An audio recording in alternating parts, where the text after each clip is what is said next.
Gerald Clayton. Welcome to another episode of The Listening Space.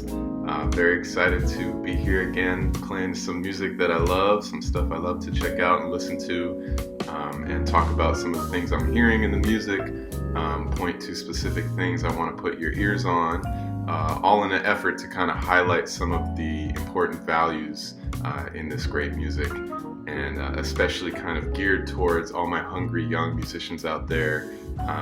As the director of the Next Generation Jazz Orchestra, I feel really lucky to get to be around all these hungry young musicians at the high school level who are already, on their way to excellence. But this process of listening to music really thoroughly, really closely, and trying to soak it up, trying to make sense of it for yourself, and then actually trying to replicate some of the things you're listening to, that process has always been really important in guiding me in all of my searching in this music and trying to figure out this thing for myself. So that's what this is all about.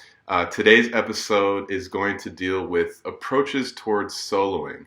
How do we approach soloing over a tune? Usually the format is you play a melody, and then there's a solo, and then you pass it off to somebody else, they take a solo. Maybe you trade with the drums, you play the melody out. So all of that stuff in the middle there, all of those solos, what are some things we can do to have a musical conversation with our fellow bandmates? So I picked a couple examples that really, I think, highlight one of the key values in soloing, and it's a bit of a surprising one, because it turns out step one for me is not to consider the solo really a solo at all, but to consider it an extension of the melody, to always feel rooted to the melody that you're playing. So on your list of responsibilities is to check out the melodies, to learn the melody as thoroughly as possible, really get all of those notes, all those chord changes, all of what's happening in the form, really get that down. And then when it's time to play over the chord changes of that tune, stay tethered to the melody. So the first example that I thought I would share is one of the architects of the music, an icon, a legend, the great Thelonious Monk, because I think he really highlights this important aspect of the music, this important value. When Monk took a solo, it was almost as if he was just restating the melody. Everything was really clearly tethered to that original melody. So I've chosen a great track, Let's Cool One from Mysterioso. I'll play the melody and then I'll fast forward to Monk's solo so you can hear what I'm talking about. But here we go with Let's Cool One.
There's the melody. Let's skip all the way to Monk's solo here so we can really highlight this point.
such a great track, and I think very clearly displays this point I'm trying to make, that a solo doesn't really have to be an entirely new thing. It can really be a riff on the melody. It can really be restating the melody with new twists and turns, new rhythmic variants.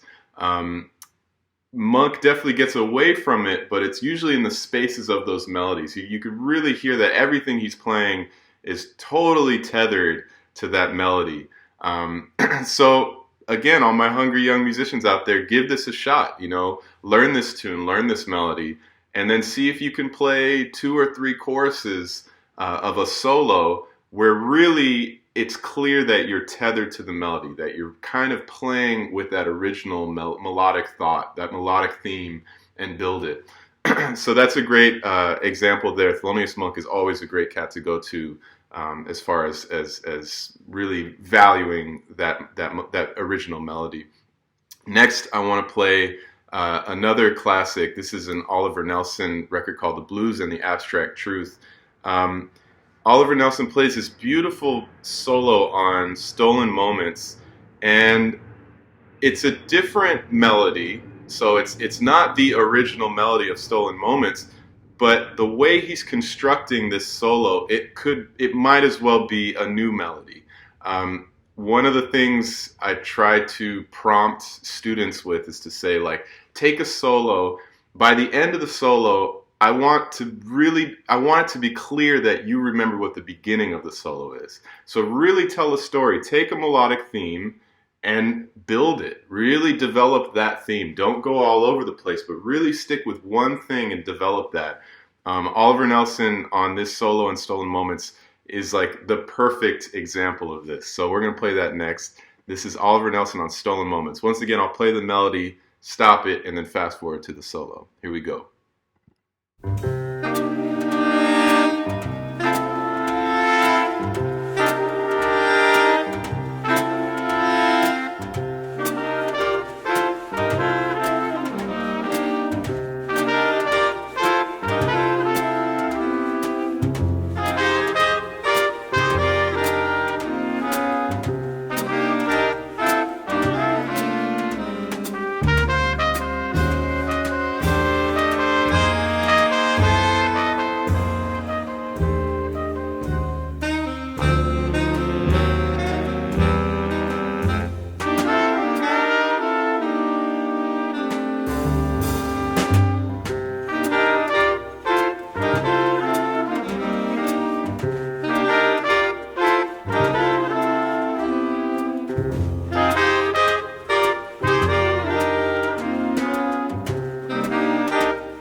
Freddie Hubbard takes this gorgeous solo. Let's see, let's skip all the way to this Oliver Nelson solo here. Let me see if I can find it.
to me, that's the perfect example of really developing a theme. I mean, you can really follow along the narrative that Oliver Nelson is telling on that solo.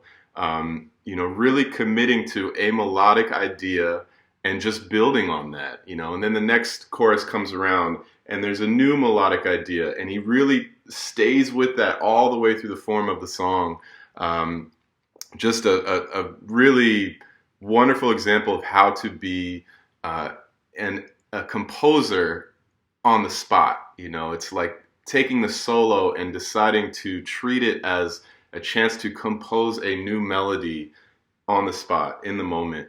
And it's really that dedication towards whatever theme it is you have, really build upon that.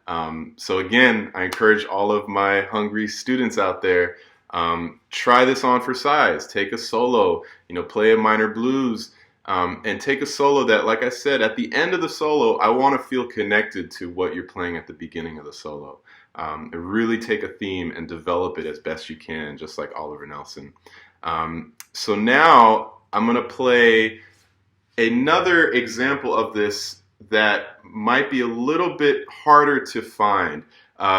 What I mean is that the melody might be a bit more obscure. Definitely, this is a Charles Lloyd track, and Charles Lloyd has a certain freedom about the way that he plays. I've been really lucky to spend a lot of time on the bandstand and off the bandstand with Charles Lloyd for the past decade, coming up on a decade, and it's really a freedom, a childlike expression. It's a sense of discovery every time he plays, and yet there's really that same connectedness to the melody that we heard in that Thelonious Monk example.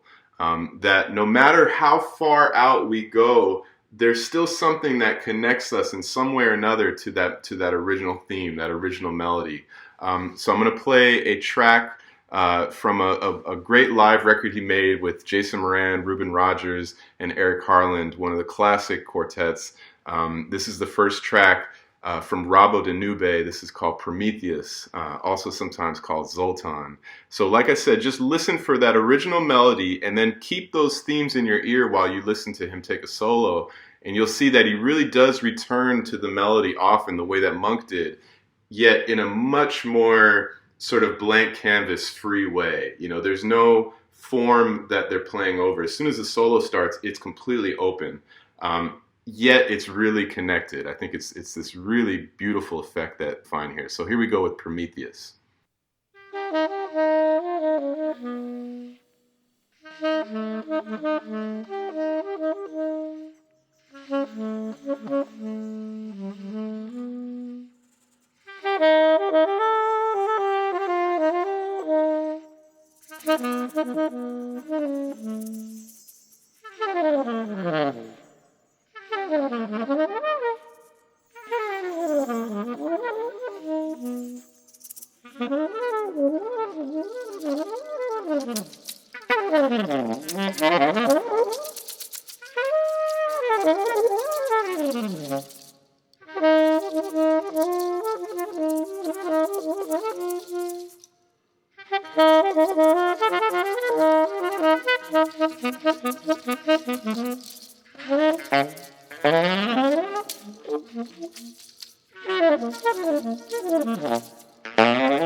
then Jason Moran takes over, Ruben Rogers takes a beautiful solo.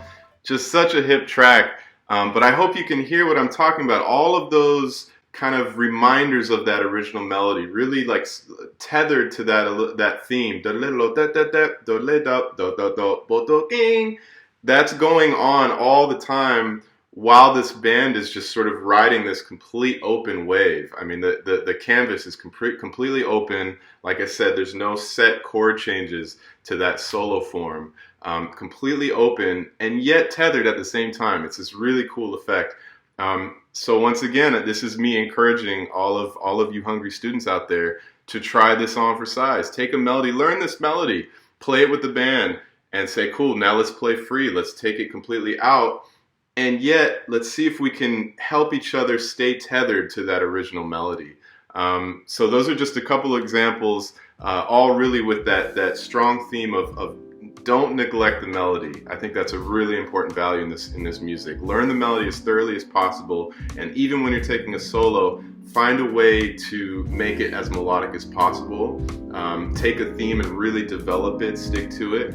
And again, being tethered like Thelonious Monk was to that original melody of the song. Just a great approach towards soloing that has served the community well for years and years. So that's it for this episode. I'm looking forward to seeing you on the next one. Thanks for tuning in. See you next time. Peace and love.